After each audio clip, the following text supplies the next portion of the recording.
உங்கள் அனைவருக்கும் என்னுடைய இனிய ஆங்கில புத்தாண்டு நல்வாழ்த்துக்கள். நீங்களும் உங்கள் குடும்பத்தினர் அனைவரும் நல்ல உடல்நலத்தோடு மகிழ்ச்சியோடு பல வெற்றிகள் இந்த ஆண்டு உங்களுக்கு சேர வேண்டும் என வாழ்த்திக் கொண்டே இருப்பேன். பாட்டாளி மக்கள் கட்சி சார்பில் தில்லை நகரில் சமூக நீதியை நிலைநாட்ட வேண்டும் என தமிழ்நாட்டில் சாதிவாரி மக்கள் தொகை கணக்கெடுப்பு அரசு உடனடியாக நடத்த வேண்டும் என இனிய கருத்தரங்கு சிதம்பரம் நகரில் நடைபெற்றுக் கொண்டிருக்கிறது. இந்த கருத்தரங்கில் கலந்து கொண்டு சிறப்புரை ஆற்றி நல்ல கருத்துக்களை சொல்லி தமிழக அரசை வலியுறுத்தி உடனடியாக சாதிவாரி கணக்கெடுப்பு நடத்துங்கள் என்று பேசிய தலைவர்கள், அதிலும் குறிப்பாக என்னுடைய இனிய நண்பர் மூவேந்தர் முன்னேற்ற கழகத்தின் தலைவர் மரியாதைக்குரிய திரு GM ஸ்ரீதர் வாண்டையார் அவர்களுக்கும், இந்திய தவ ஜமாத் மாவட்ட செயலாளர் M ஹமீத் கவுஸ் அவர்களுக்கும், நாடார் மக்கள் பேரவையின் தலைவர் மரியாதைக்குரிய திரு கராத்தே AP ராஜா நாட்டார் அவர்களுக்கும், தமிழ்நாடு யாதவ் மகாசபையின் மாநில துணை பொதுச் செயலாளர் வழக்கறிஞர் மரியாதைக்குரிய திரு NS சேது மாதவன் அவர்களுக்கும், சிதம்பரம் பேராசிரியர் முனைவர் மரியாதைக்குரிய திரு அன்பு அரசன் அவர்களுக்கும், தமிழ்நாடு கார்காத்தார் சங்க கூட்டமைப்பின் மாநில துணைத் தலைவர் வழக்கறிஞர் மரியாதைக்குரிய திரு சிவராஜன் அவர்களுக்கும், செங்குந்தர் சமுதாய பொதுநல சங்கம் தலைவர் மரியாதைக்குரிய திரு C நடராஜன் என்கின்ற இளவழகன் அவர்களுக்கும், வன்னிய சங்கத்தின் மாநில தலைவர் மரியாதைக்குரிய திரு பூத்தா அருள்மொழி அவர்களுக்கும், முன்னாள் சட்டமன்ற உறுப்பினர் விருதை வள்ளல் மரியாதைக்குரிய திரு R கோவிந்தசாமி அவர்களுக்கும், சமூக முன்னேற்ற சங்கத்தின் தலைவர் முனைவர் திரு சிவபிரகாசம் அவர்களுக்கும், பசுமை தாயகத்தின் மாநில செயலாளர் தம்பி அருள் ரத்னம் அவர்களுக்கும், இந்த நிகழ்ச்சியை மிக சிறப்பாக நடத்தி கொண்டிருக்கின்ற சமூக வழக்கறிஞர் நீர் பேரவையின் தலைவர் வழக்கறிஞர் பாலு அவர்களுக்கும், இந்த கருத்தரங்கை வெற்றிகரமாக நடத்தி கொண்டிருக்கின்ற மாவட்ட செயலாளர் என்னுடைய அருமை தம்பி செல்வ மகேஷ் அவர்களுக்கும், மாவட்ட தலைவர் மரியாதைக்குரிய திரு தேவதாஸ் படையாண்டார் அவர்களுக்கும்,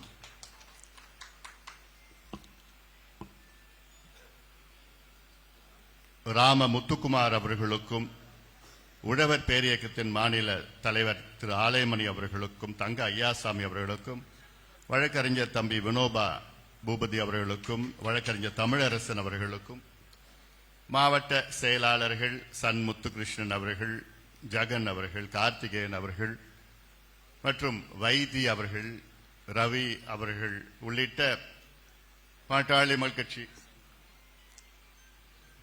சஞ்சீவி அவர்கள் மற்றும் மேடையில் இருக்கின்ற அனைத்து இயக்கத்தை சார்ந்த தலைவர்கள், இங்கே வருகை தந்திருக்கின்ற பல இயக்கத்தை சார்ந்த தொண்டர்கள் தலைவர்களுக்கும், பாட்டாளி சொந்தங்களுக்கும், ஊடக நண்பர்களுக்கும் என்னுடைய பணிவான வணக்கங்களை தெரிவிக்கின்றேன். இங்கே இந்த கருத்தரங்கில் கலந்து கொண்டு சிறப்புரை ஆற்றிய அத்துணை தலைவர்களையும் நானும் ஒரு முறை உங்களை அன்போடு வரவேற்கின்றேன். இங்கே வருகின்ற அத்துணை பேரையும் நானும் அன்போடு வரவேற்கின்றேன். முக்கியமான இந்த கருத்தரங்கம் முதலில் சமீபத்திலே சென்னையிலே நம்முடைய இனமான காவலர் சமூக நீதி போராளி மருத்துவர் ஐயா அவர்கள் தலைமையிலே நடைபெற்றது. அதன் பிறகு மதுரை, பிறகு கோவை, பிறகு இப்பொழுது இங்கே தில்லை நகரில் நடைபெற்றுக் கொண்டிருக்கிறது. இந்த கருத்தரங்கம் தமிழ்நாட்டில் உள்ள அனைத்து மாவட்டங்களிலும் நடத்துவதாக நாங்கள் திட்டமிட்டிருக்கின்றோம். காரணம், தமிழக அரசை வலியுறுத்த வேண்டும், அழுத்தம் கொடுக்க வேண்டும், அதற்கு முன்பு நீங்கள் விழிப்புணர்வு பெற வேண்டும் என்ற நோக்கத்தில்தான் இந்த கருத்தரங்கை நடத்தி கொண்டிருக்கின்றோம். எனக்கு முன்பு பேசிய என்னுடைய அருமை நண்பர் ஸ்ரீதர் வாண்டையார் அவர்கள் மிக தெளிவாக சொல்லியிருக்கின்றார்கள். ஆங்காங்கே தமிழ்நாட்டில் உள்ள பகுதிகளில் வாழ்கின்ற மக்களுடைய நிலை, உண்மை நிலையை கண்டறிய வேண்டும். அவர் இந்த பகுதியை சார்ந்தவர், டெல்டா பகுதியை சார்ந்தவர். டெல்டா பகுதியில் உள்ள பிரச்சனைகளை பற்றி தெளிவாக சொல்லியிருக்கின்றார்கள். இப்படி தமிழ்நாட்டில் உள்ள அனைத்து பகுதிகளில் உள்ள மக்களுடைய பிரச்சனைகள் இருக்கிறது. இதை தீர்க்க வேண்டும் என்றால் தமிழக மக்கள் எந்த நிலையில் இருக்கின்றார்கள் என்று அதை கண்டறிய வேண்டும். உண்மையிலே நல்ல நிர்வாகம் செய்கின்றவர்கள் மக்கள் பிரச்சனை என்னவென்று கண்டறிந்து அந்த பிரச்சனைகளுக்கு தீர்வு கொண்டு வருவதுதான் நல்ல நிர்வாகம். தமிழ்நாட்டில் உள்ள மக்கள் கிட்டத்தட்ட 7.25 கோடி மக்கள் வாழ்ந்து கொண்டிருக்கின்றார்கள். இந்த 7.25 கோடி மக்களும் இன்று என்ன நிலையில் இருக்கின்றார்கள் என்று கண்டறிவதற்காகத்தான் நாங்கள் வலியுறுத்துகின்ற சாதிவாரி கணக்கெடுப்பை நடத்துங்கள் என்று சொல்கின்றோம். அதற்கு ஒரு காரணம், ஏன் சாதிவாரி கணக்கெடுப்பு? 2000 ஆண்டுகளாக சாதியை வைத்துதான் பாகுபாடு, டிஸ்கிரிமினேஷன், அடக்குமுறைகள் நடைபெற்று வருகின்றன. இன்னும் நடந்து கொண்டுதான் இருக்கிறது. 2000 ஆண்டுகளாக சாதியை வைத்துத்தான் அடக்குமுறைகள் நடந்து வருகிறது என்றால், இப்பொழுது என்ன நிலையில் எந்தெந்த சமுதாயங்கள், என்னென்ன சாதிகள் எந்த நிலையில் இருக்கின்றார்கள் என்று கண்டறிய வேண்டும்.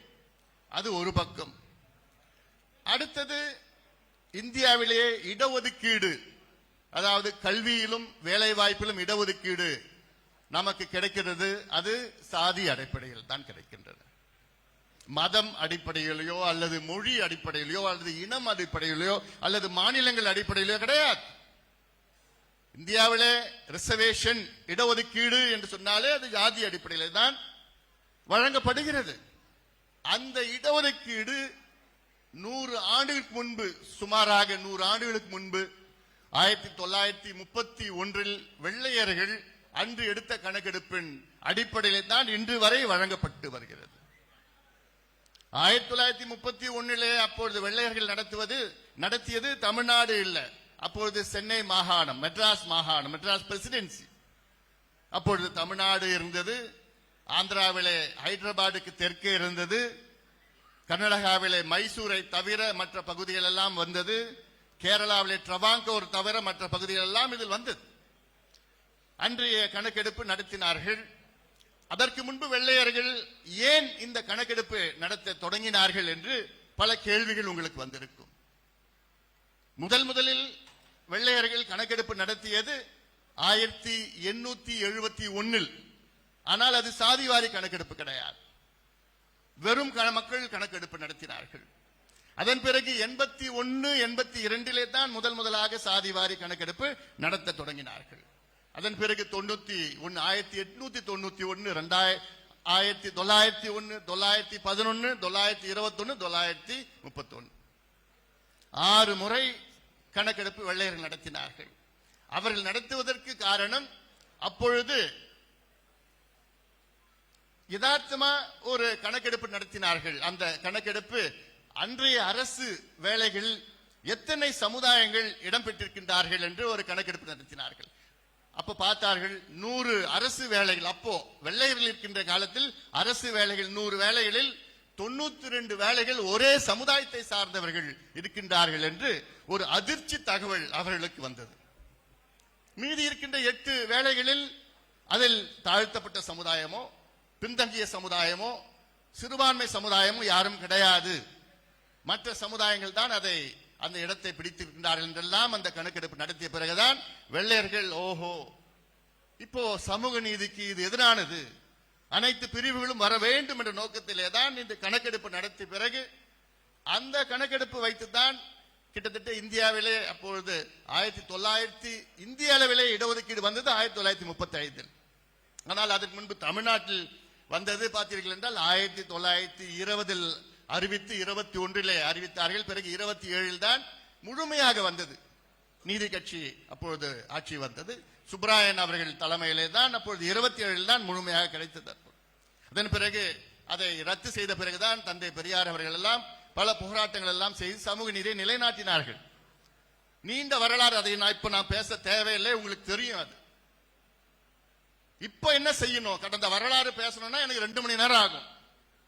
வெள்ளக்காரன் ஆரம்பிச்சுட்டு அது பிறகு பெண்டையார் அவர்கள் காலத்திலே, அதற்கு பிறகு சுதந்திரத்துக்கு முன்பு, சுதந்திரத்துக்கு பின்பு நம் தமிழ்நாடு வந்த பாதைகள் எல்லாம் 2 மணி நேரம் ஆகும். அவ்வளோ வரலாறு இருக்கிறது. ஆனால் இன்றைக்கு என்ன செய்ய வேண்டும்? வெள்ளையர்கள் அன்று கணக்கெடுப்பு நடத்தினார்கள், சர்வே செய்தார்கள். அதில் நான் சொன்னேன் 92 பொறுப்புகள், அதாவது 100 வேலைகளில் 92 வேலைகள் ஒரு சமுதாயத்தை சார்ந்தவர்கள் தான் அது சேர்ந்தது. 120 ஆண்டுகள் பிறகும் அதே நிலைமை தான், இன்றும் அதே நிலை. முன்னேறிய சமுதாயத்தை சார்ந்தவர்களுக்கு தான் 120 ஆண்டுகளுக்கு பிறகு, வெள்ளையர்கள் கணக்கெடுக்க பிறகு 120 ஆண்டுகளுக்கு பிறகு, இப்ப நான் ஒரு சின்ன ஸ்டாட்டிஸ்டிக்ஸ் இது கொடுத்தது யாருன்னா, தமிழ்நாட்டில் ஓய்வு பெற்ற மூத்த IAS அதிகாரி நம்முடைய அசோக் வரதன் ஷெட்டி அவர்கள். அதில் எடுத்தது ஆக்ஸ்ஃபேம் என்ற ஒரு நிறுவனத்தின் ஆய்வு. அது ஆக்ஸ்ஃபேம் மட்டும் இல்ல, பல ஆய்வுகள் நடத்தி எடுத்திருக்கிறாங்க. அதுல ஒரு சில இவ்வளவு பெரிய பட்டியல் இருக்கிறது. அதில் நான் ஒரு சில குறிப்புகள் நான் சொல்றேன். நான் அதாவது இது என்னன்னா, சில குறிப்புகள் நாடாளுமன்றத்திலே கேள்வி கேட்டு அந்த கேள்விக்கு அமைச்சர் விடை கொடுத்த பதில் தான் இப்ப நான் உங்களுக்கு சொல்றது.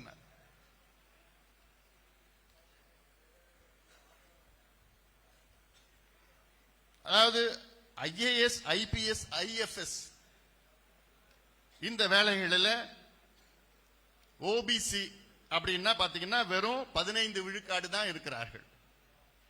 ஆனால் இந்திய அளவிலே OBCக்கு இன்னைக்கு 27 விழுக்காடு இடஒதுக்கீடு வழங்கப்படுகிறது. ஆனால் வெறும் இன்னைக்கு 15 விழுக்காடு தான்.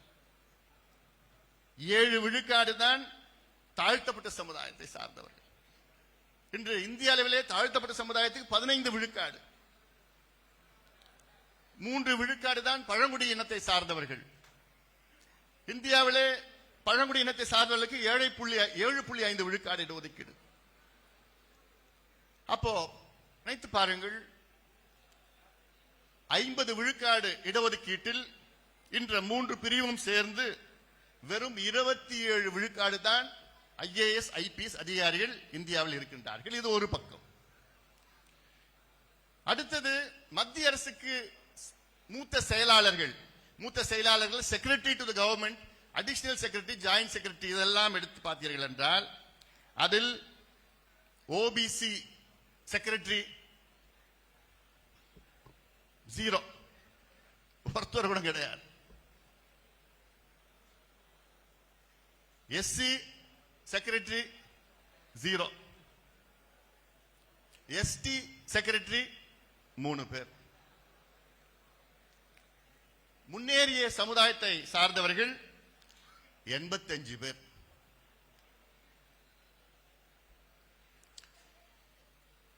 இந்த ஒரு தகவல்,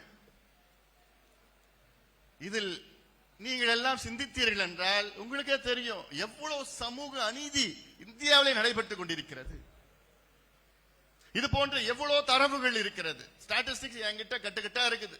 நம்முடைய பேராசிரியர் அன்பரசு கூட எடுத்து வந்தார். எல்லாம் அவருக்கு நேரம் இல்லை இன்னைக்கு. பெரிய பட்டியல் எவ்வளவு ஸ்டாட்டிஸ்டிக்ஸ் சொல்லிட்டே போலாம். எவ்வளவு காலமா சொல்லிட்டு இருக்க போறோம். அநியாயம் நடக்குதுன்னு எல்லாருக்கும் தெரியும். அதுக்கு என்ன செய்யணும்? அது மட்டும் இல்ல, இந்தியாவிலே ஊடகத்துறை, நியூஸ் பேப்பர், டிவி, பிரஸ்ல அதுல யார் அதிகமா இருக்கிறார்கள் என்றால் 83 விழுக்காடு முன்னேறிய சமுதாயத்தை சார்ந்தவர்கள், அதில் உயர்ந்த பதவியில் இருப்பவர்கள். நான் இந்த மாவட்டத்தில் உள்ள ரிப்போர்ட்டர்லாம் நான் சொல்லல, நான் இந்திய அளவில் நான் சொல்லிட்டு இருக்கிறேன்.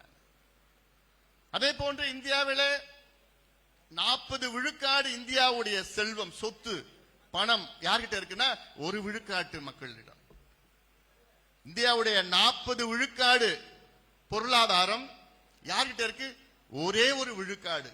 அந்த 1 விழுக்காடு முழுவதும் முன்னேறிய சமுதாயத்தை சார்ந்தவர்கள். அப்போ நமக்கு எப்படி சமூக நீதி கிடைக்கும்? வசனம் பேசலாம், மேடைக்கு மேடை சமூக நீதி வேண்டும், மாநாடு நடத்தலாம், கருத்தரங்கம் நடத்தலாம். அப்படிதான் நடத்திட்டு வராங்க மற்ற கட்சிகள்லாம். திமுக அப்படிதான் நடத்திட்டு வராங்க, அண்ணா திமுக நடத்திட்டு வராங்க. எனக்கு திமுக இப்போ ஆளுங்கட்சி, அண்ணா திமுக மீதும் எனக்கு ஒரு வருத்தம். இன்னைக்கு வரைக்கும் அதை பத்தி ஒரு வார்த்தை கூட பேச மாட்டாங்க. ஏன் என்ன?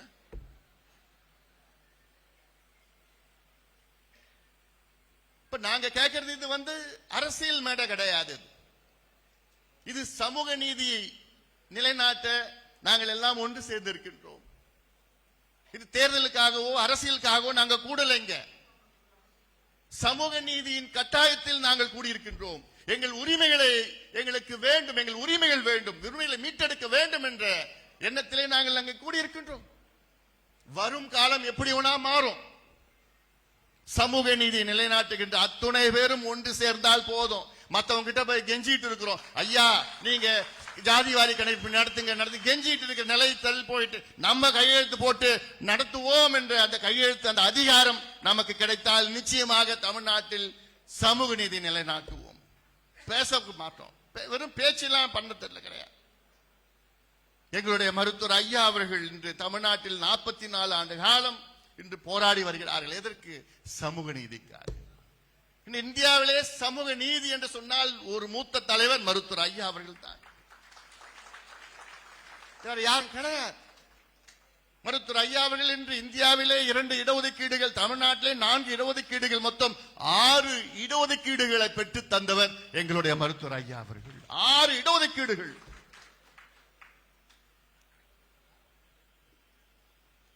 நம்முடைய வழக்கறிஞர் சேது மாதவன் அவர்கள் சொல்லியிருக்கின்றார்கள், டெல்லியிலே அங்கே சென்றால் அங்கே முலாயம் சிங் யாதவ் அவர்கள், லாலு பிரசாத் யாதவ் அவர்கள், சரத் யாதவ் அவர்கள், ராஜேஷ் பைலட் அவர்கள், ராம்விலாஸ் பாஸ்வான் அவர்கள் எல்லாம் எத்தனை போராட்டங்கள் ஐயா அவர்கள் தலைமையில் அங்கு டெல்லியில் எத்தனையோ போராட்டங்கள். எதற்கு? சாதிவாரி கணக்கெடுப்பு இந்தியாவிலே நடத்துங்கள். நம்முடைய வன்னியர் சங்கத்தின் தலைவர் பூத்த அருள்மொழி அவர்கள் சொன்னது போன்று 1980 வன்னியர் சங்கத்தை ஐயா அவர்கள் தொடங்கினார். அதில் முதல் தீர்மானம் என்ன? தமிழ்நாட்டில் சாதிவாரி மக்கள் தொகை கணக்கெடுப்பு நடத்துங்கள். முதல் தீர்மானம். 44 ஆண்டுகள் ஆகியும் இன்னும் நடைபெறவில்லையே. யார் யாரைக்கிட்டயோ கேட்டுட்டு இருக்கார் ஐயா. அதற்கு பிறகு வந்த எம்ஜிஆர் அவர்களை கேட்டு எப்படியாவது நடத்துங்க, நடத்தல. ஜானகி அம்மா வந்தாங்க, 3 மாசம் தான் இருந்தாங்க. யார் யார் மூலமா அவங்களை நடத்த சொன்னார், நடத்தல. அதன் பிறகு இங்கே ஆளுநர் ஆட்சி, PC அலெக்சாண்டர் அவர்களை நேரிலே சந்தித்து நீங்க நடத்துங்க, உங்களுக்கு என்ன ஆதரவுனா நாங்க தரோம், அரசியல் ஆதரவு தரோம். அப்ப அரசியல் கட்சி தொடங்கல நாங்க. உடனே அவரும் அதை ஒத்துக்கொண்டார். வெங்கடகிருஷ்ணன் கமிஷன் போட்டாங்க. அதன் பிறகு 89 திமுக ஆட்சி வந்தவுடன் அதில் வெங்கடகிருஷ்ணன் கமிஷன் அது முதல் வாரத்தில் வீட்டுக்கு அனுப்பிச்சு விட்டாங்க. அதற்கு முன்பு நடந்த போராட்டங்கள் எல்லாம் நம்முடைய அருமை நண்பர் ஸ்ரீதர் வாண்டியார் அவர்கள் போன்றவர்கள் எல்லாம் பேசினார்கள். ரயில் மறியல் போராட்டம், சாலை மறியல் போராட்டம், தூக்கு கயிறு போராட்டம், பட்டநாமம் போராட்டம், எதுவுமே எடுபடலைன்னா போராட்டம் வெற்றி பெற்றது. ஆனால் அரசுக்கு சேரல, செய்தி சேரல. அப்புறம் 1 வாரம் சாலை மறியல் போராட்டம் நடத்திய பிறகுதான் கலைஞர் அவர்கள் 20 விழுக்காடு MBC என்று அறிவிப்பு வந்தது. ஆனால் அதுவும் போதுமானது கிடையாது. இன்னைக்கு தேவைகள் இருக்கிறது. சாதிவாரி கணக்கெடுப்பு என்றால் சாதிகளுடைய தலையை எண்ணுவது கிடையாது. அது எங்களுக்கு தேவையும் கிடையாது. எங்களுக்கு தேவை என்ன? தமிழ்நாட்டில் 436 சாதிகள் இருக்கிறது. அந்த சாதியில் ஒவ்வொரு சாதியும் என்ன நிலையில் இருக்கிறது,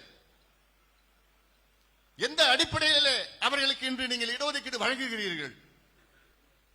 வெள்ளைக்காரன் கணக்கெடுப்பை நடத்தி வைத்துதான் இன்று வரை நீங்கள் இடஒதுக்கீடு கொடுக்கிறீர்கள். இந்த இடைக்காலத்தில் எந்த சமுதாயம் வளர்ந்திருக்கிறது, எந்த சமுதாயம் தாழ்ந்து இருக்கிறது, எந்த சமுதாயம் வீழ்ந்து இருக்கிறது? இந்த கணக்கெடுப்பு நடத்தாம எப்படியா நீங்க இடஒதுக்கீடு இன்னும் கொடுத்துட்டு வரீங்க? நீங்க எந்த அடிப்படையில் கொடுக்கிறீங்க? நீங்க அதுதான் நாங்க கேட்கிறோம். சாதிவாரி கணக்கெடுப்புனா இது உள்ள சாதி, உள்ள கணக்கு, உள்ள தலை, அதெல்லாம் ஒவ்வொரு சமுதாயம். இப்ப ஒரு உதாரணம், மீனவர் சமுதாயம் தான். தமிழ்நாட்டில் மீனவர் சமுதாயம் எத்தனை பேர் இருக்கிறாங்க? எந்த நிலையில் இருக்கிறாங்க, அந்த சமுதாயத்தில் உள்ளவர்களுக்கு வீடு இருக்கிறதா, குடிசையில் இருக்கிறாங்களா, போட் இருக்கிறதா, போட் மெக்கனைஸ் போட்டா அல்ல சாதாரண போட்டா, வலைகள் இருக்கிறதா, அவங்க பிள்ளைங்க படிச்சிருக்கிறாங்களா, பட்டதாரி எத்தனை பேர் இருக்கிறாங்க, எத்தனை நிலம் வச்சிருக்கிறாங்க, இதுதான் கணக்கெடுப்பு. இதைத்தான் நடத்த சொல்றோம். ஆனா அதை நடத்தினா அவங்க கண்ணோட்டத்தில், அரசுடைய கண்ணோட்டத்தில் என்ன, அவங்க நடத்தினா இந்த சாதியில இவ்வளோ சீட்டு கேட்பாங்க, அவங்களோட எண்ணம் அப்படி போகுது. அதற்காக நாங்க நடத்த சொல்லல. சமூக நீதி நிலைநாட்ட வேண்டும் என்றால் சமூகத்தில் தாழ்ந்த சமுதாயம், தாழ்த்தப்பட்ட சமுதாயம், ஒடுக்கப்பட்ட சமுதாயம், அடக்கப்பட்ட சமுதாயம், வஞ்சிக்கப்பட்ட சமுதாயம் எல்லாம் எந்த நிலையில் இருக்கிறது என்று அதற்கேற்ப வியூகங்களை அரசு அமைக்க வேண்டும். அதில் ஒரு வியூகம் தான் இடஒதுக்கீடு. அப்படிப்பட்ட மீனவர் சமுதாயத்திற்கு நீங்க முழு ஆய்வு நடத்தி அந்த மீனவ சமுதாயத்திற்கு இடஒதுக்கீடு அதிகப்படுத்தணும். ஒண்ணு, சலுகைகள் கொடுக்கலாம், நலத்திட்டங்கள் கொடுக்கலாம், targeted attacks, micro level planning சொல்றது. ஒவ்வொரு சமுதாயத்தையும் எவ்வளவு இருக்கு, 436 இருக்கு. ஒவ்வொரு சமுதாயத்திற்கும் என்ன நிலையில் இருக்கின்றார்கள் என்று கண்டறிந்தால் அவர்களுக்கு ஏற்ற திட்டங்களை கொடுக்கலாம். அவங்களுக்கு இடஒதுக்கீடு என்பது அதில் ஒன்று. அதற்கு மேலே எவ்வளவு இருக்கிறது, அதைத்தான் நாங்க கேட்டுட்டு வரோம். ஆனா உங்களுக்கு தெரியுமா தெரியாதான்னு தெரியல, திமுக கிட்ட தமிழ்நாட்டில் சாதிவாரி கணக்கெடுப்பு முழு விவரங்கள் வச்சிருக்கிறாங்க. எப்படி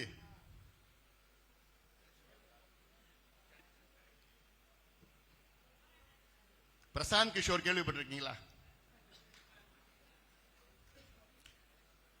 கடந்த சட்டமன்ற தேர்தலில் திமுகவுடைய ஆலோசகர் அவர் நடத்திய ஐபேக் நிறுவனம் இருக்கிறது.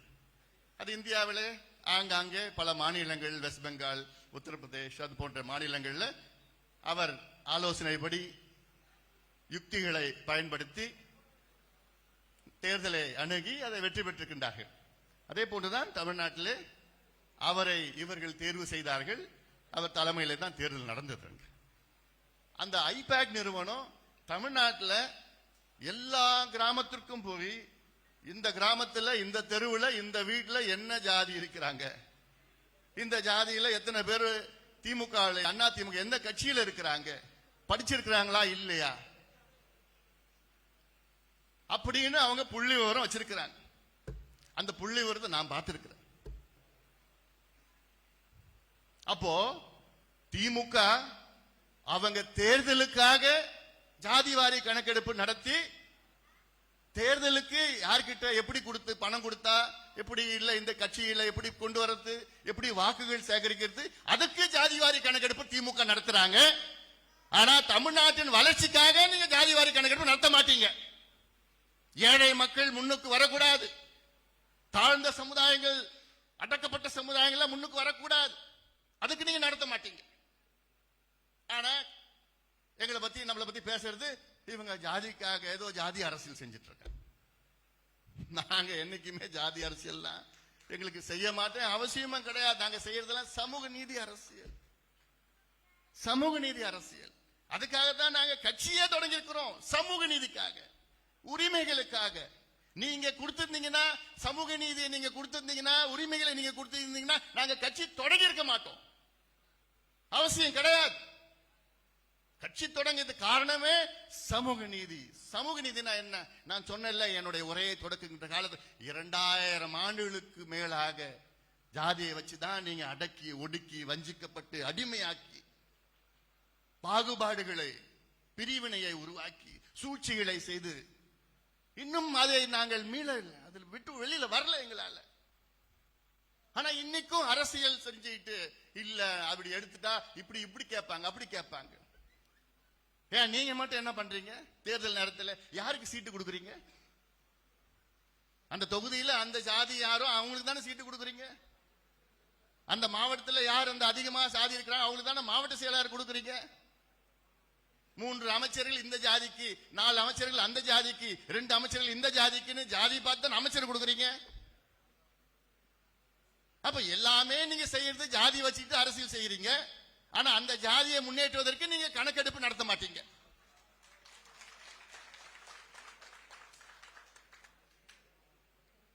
இது அநியாயம்.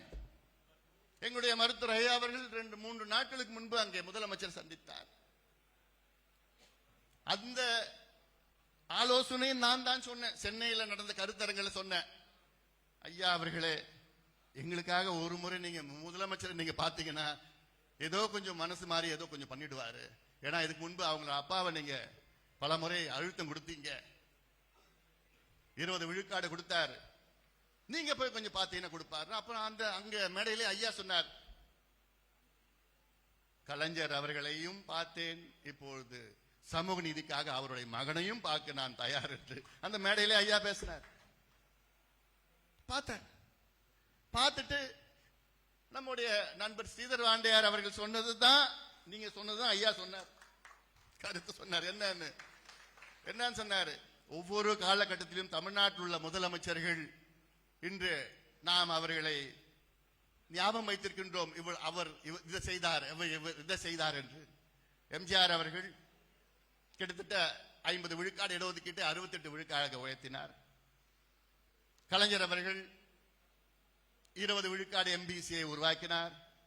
ஜெயலலிதா அவர்கள், அது உங்களுக்கு தெரியுமான்னு தெரியல, ஜெயலலிதா அந்த அம்மா செஞ்ச ஒரு சாதனை, 93-94 தமிழ்நாட்டில் உள்ள 69 விழுக்காடு இடஒதுக்கீடை 9வது அட்டவணையில நமக்கு பாதுகாப்பு கொடுத்தது ஜெயலலிதா அம்மையார் அவர்கள். இது என்னை பொறுத்த வரைக்கும் மிகப்பெரிய ஒரு சாதனை. இது நிறைய பேருக்கு தெரியல.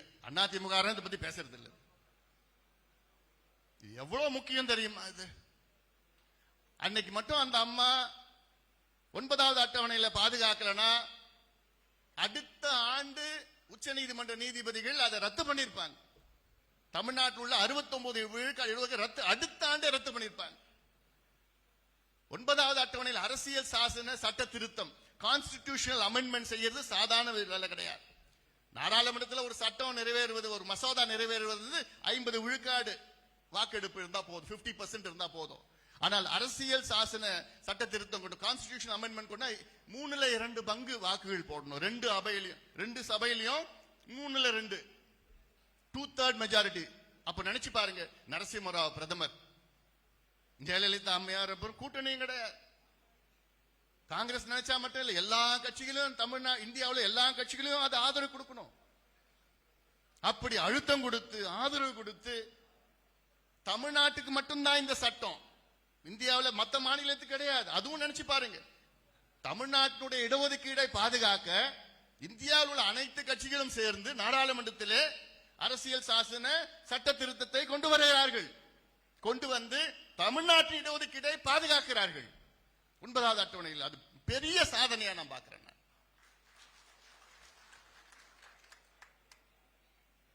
ஆனா இன்னைக்கு அந்த 69 விழுக்காடு இடஒதுக்கீடுக்கு இன்னைக்கு அச்சுறுத்தல் இருக்கிறது. 2010 உச்ச நீதிமன்றத்தில் ஒரு தீர்ப்பு வந்தது. அந்த தீர்ப்பை, அது வழக்கு யாரு தொடுத்தார்கள் என்றால் இந்த சமூக நீதிக்கு எதிரானவர்கள், இடஒதுக்கீடுக்கு எதிரானவர்கள். ஏன்னா இடஒதுக்கீடு 50 விழுக்காடு தான் இருக்க வேண்டும் என 1962 உச்ச நீதிமன்ற தீர்ப்பு, Balaji versus state of Karnataka. அந்த தீர்ப்பு, உச்ச நீதிமன்ற தீர்ப்பு என்ன வழங்கினார்கள் என்றால் 50 விழுக்காடுக்கு மேல் இந்தியாவில் இடஒதுக்கீடு வழங்கக்கூடாது. அதன் பிறகு வந்த அரசுகள் எல்லாம் அதை காட்டி, ஒரு காரணம் தான், அதை காட்டிட்டு 50% சொல்லிட்டாங்க. அதன் பிறகு 91-92 இந்திரா சாணி வழக்குல 13 பெஞ்ச் நீதிபதிகள் உச்ச நீதிமன்றத்தில், அவங்களும் அதே 50% மேல போகக்கூடாது. மண்டல் பரிந்துரை எவ்வளவு சொன்னாரு? 52 விழுக்காடு. இந்தியாவிலே பிற்படுத்தப்பட்ட சமுதாயம் 52 விழுக்காடு இருக்கிறது என்று சொன்னார் மண்டல் கமிஷன் பரிந்துரைகள் சொல்லி. ஆனா நமக்கு எவ்வளவு கொடுத்திருக்காங்க? 27 விழுக்காடு. ஏன் 50 விழுக்காடுக்கு மேல போகக்கூடாது? தாழ்த்தப்பட்ட சமுதாயத்துக்கு இந்திய அளவில் 15 விழுக்காடு, பழங்குடி மக்களுக்கு 7.5 விழுக்காடு. அதனால தான் 27 விழுக்காடு ஓபிசி இந்தியாவில் இடஒதுக்கீடு. மண்டல் பரிந்துரை 52, நமக்கு கிடைச்சது 27. மொத்தம் இருக்குது 49.5 விழுக்காடு இடஒதுக்கீடு இந்தியாவில் இருக்கு. அதுக்கு மேல போகக்கூடாது. ஆனா அதுக்கு மேலேயும் கடந்த ஆண்டு போயிருக்கு. எப்படி? இடபிள்யூஎஸ், எக்கனாமிக்கலி வீக்கர் செக்ஷன் சொல்லிட்டு மத்திய அரசு அவங்களுக்காக கொண்டு வந்த இடஒதுக்கீடு. அதுல என்ன 10 விழுக்காடு முன்னேறிய சமுதாயத்துள்ள ஏழைகளுக்கு. நீ 10 விழுக்காடு ஏழைகளுக்குன்னு கொடுத்து அதுல தாழ்த்தப்பட்ட சமுதாயம், பிற்படுத்தப்பட்ட மக்கள், பழங்குடி மக்கள், சிறுபான்மை மக்கள் யார் வேணா அதுல போட்டிடலாம்னு சொன்னீங்கன்னா நீ நியாயமா பண்ணிருக்கிற. எந்த கணக்கெடுப்பு நடத்தல, எந்த தரவுகளும் கிடையாது. ஆனால் எக்கனாமிக்கலி வீக்கர் செக்ஷன் முன்னேறிய சமுதாயத்துக்கு மட்டும்தான் அது பொருந்தும். அதுவும் ஒரு ஜாதி அடிப்படையில தான் அந்த இடஒதுக்கீடு கொடுத்திருக்கிறாங்க, பொருளாதார அடிப்படையிலே கிடையாது. நீங்க பொருளாதார அடிப்படையிலே நீங்க சொல்றதே அது ஏமாத்து வேலைன்னு நான் சொல்றேன். பொருளாதார அடிப்படையில் நீங்க சொல்லியிருந்தீங்கன்னா எல்லா சமுதாயம், எல்லா பிரிவும் அதை சேர்த்திருக்கணும் நீங்க. அப்போ ஒரே ஒரு பிரிவு, முன்னேறிய சமுதாய பிரிவு மட்டும், அதுல ஏழைகள் மட்டும், அதுல 10%. இந்தியாவில் முன்னேறிய சமுதாயம் மொத்தமா 7% தான் இருக்கு. அதுல ஏழைகள் 1/2% தான் இருக்கிறாங்க. அந்த 1/2% ஏழைகளுக்கு 10% இடஒதுக்கீடு கொடுத்திருக்கிறாங்க. ஆனாலும் எனக்கு அதுல ஒரு நன்மை ஒண்ணு ஏற்பட்டு இருக்கு. என்ன நன்மை?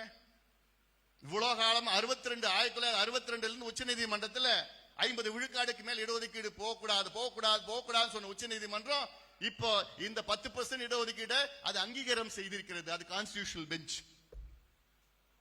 50ல இருந்து 60% இருக்கு இப்போ. அப்ப உச்ச நீதிமன்றமே 60% சொல்லிட்டீங்களா? அப்போ நாங்க 70, 75 எவ்வளவு வேணா நாங்க வச்சுப்போம். அதுல ஒரு வழி.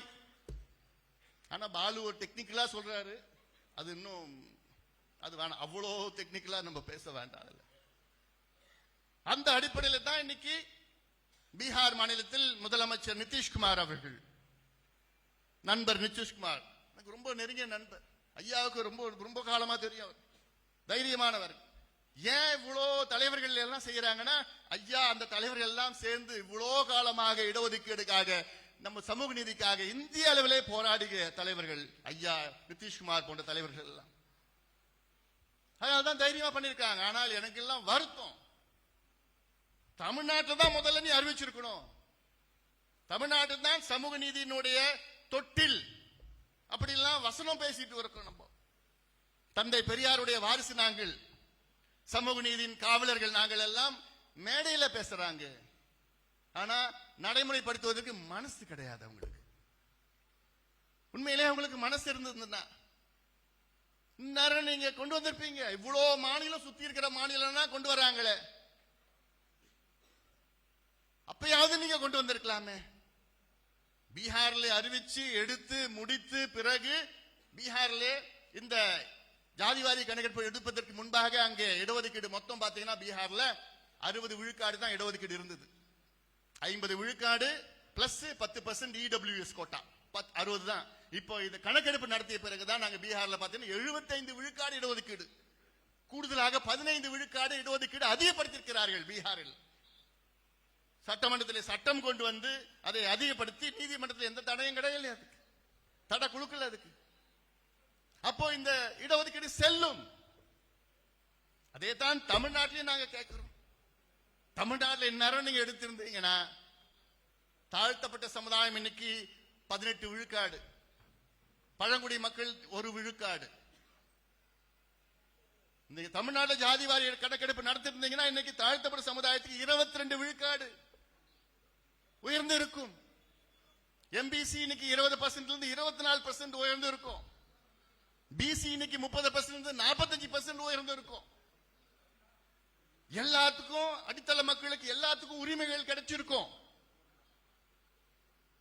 ஏன்னா தமிழ்நாட்டில் கிட்டத்தட்ட 90-91 விழுக்காடு தாழ்த்தப்பட்ட சமுதாயம், பழங்குடி மக்கள், மிகவும் பிற்படுத்த மக்கள், பிற்படுத்த சமுதாயங்கள், சிறுபான்மை மக்கள் எல்லாம் இருக்கிறோம்.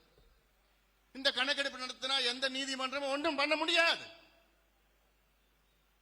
ஆனா நாங்க நடத்த மாட்டோம்.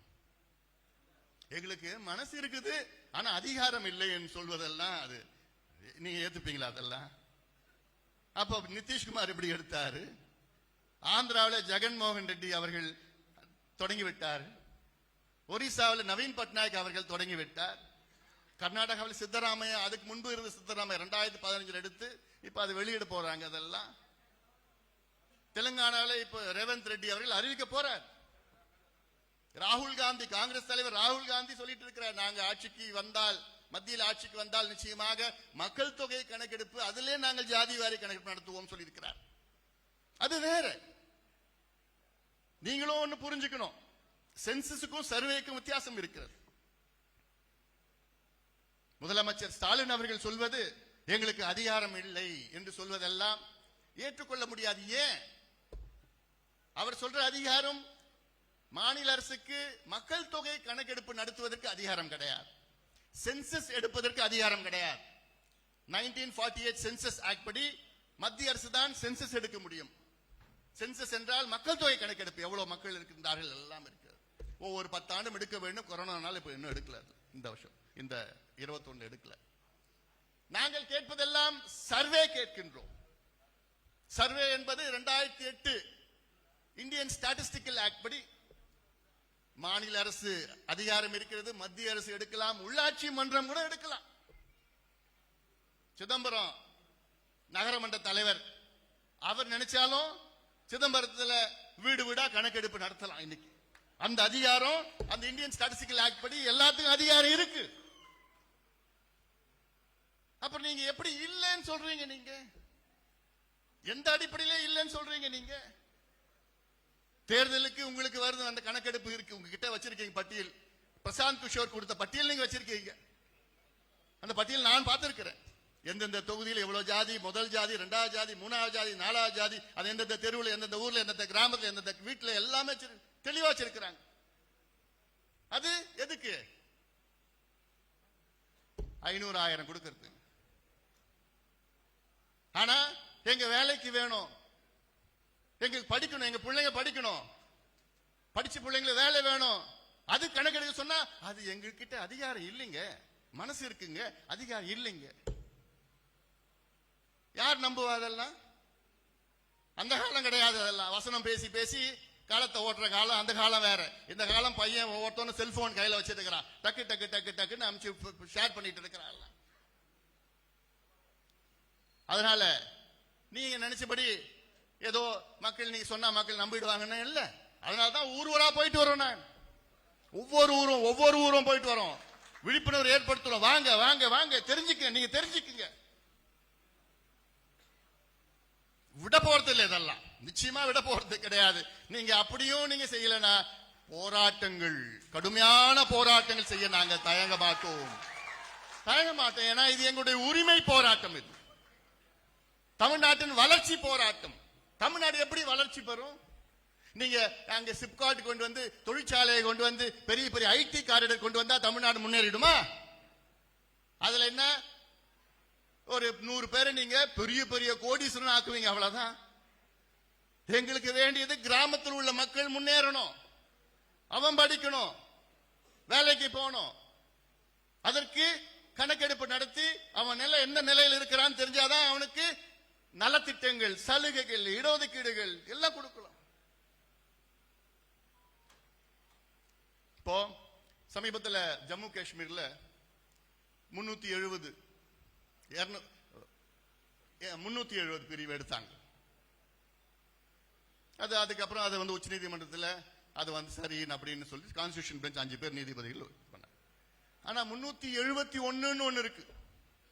370 ஜம்மு காஷ்மீருக்கு மட்டும் பொருந்தும். 371 ஒன்னு இருக்கு. 371 A B C D E F இருக்கு. இது 371 வந்து ஒவ்வொரு வடகிழக்கு மாநிலங்கள்லாம் இருக்கு. சிக்கிம், அசாம், நாகாலாந்து, மணிப்பூர், இமாச்சல், அருணாச்சல் பிரதேஷ் இதெல்லாம் இருக்கு. அந்த பகுதியில இருக்கு, மிசோரம் எல்லாம் இருக்குதாங்க. அது ஒன்னொன்னுக்கும் 371 A B C D. அது இல்லாம விதர்பா ரீஜன் இருக்கு அங்க மகாராஷ்டிரால, ஆந்திராவில் நக்சலைட் ஏரியாவில் இருக்கு. இதெல்லாம் எதுக்கு கொண்டு வரேன்னா, இது மிக மிக பின்தங்கிய பகுதி. பின்தங்கிய பகுதி, மாவட்டம் கிடையாது, பகுதி, ரீஜன். அதற்கு மத்திய அரசு கூடுதல் நிதி கொடுக்கணும், கூடுதல் சலுகைகள் கொடுக்கணும்னு சொல்லிட்டு தான் அதை கொண்டு வந்தது.